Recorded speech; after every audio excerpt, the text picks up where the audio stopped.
Good morning, good afternoon, good evening. Tutorial po tayo. Paano po i-open ang Tonbom version 2017. So this time, ito na po yung lumalabas, system missing existing. So, expire na ang kaniyang limit. So ano po ang pwede nating gawin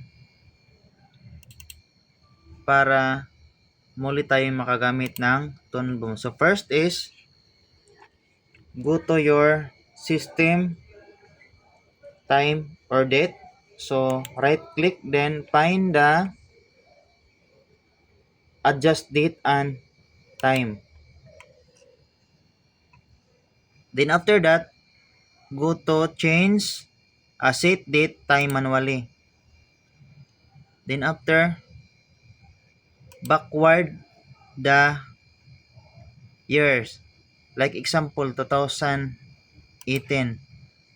Then change. Then dito makikita nyo nga 2018 ang ating year. So pag i-connect nito sa internet, so hindi kayo makakonect sa internet kasi hindi updated ang time. So try natin i-open ang ating Tonbom Harmony 2017.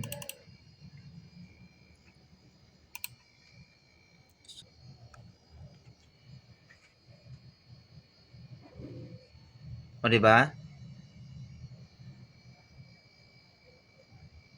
Muli na tayo makagawa ng activity ng Tonbom. So that's all mga idol. Maraming salamat sa panonood.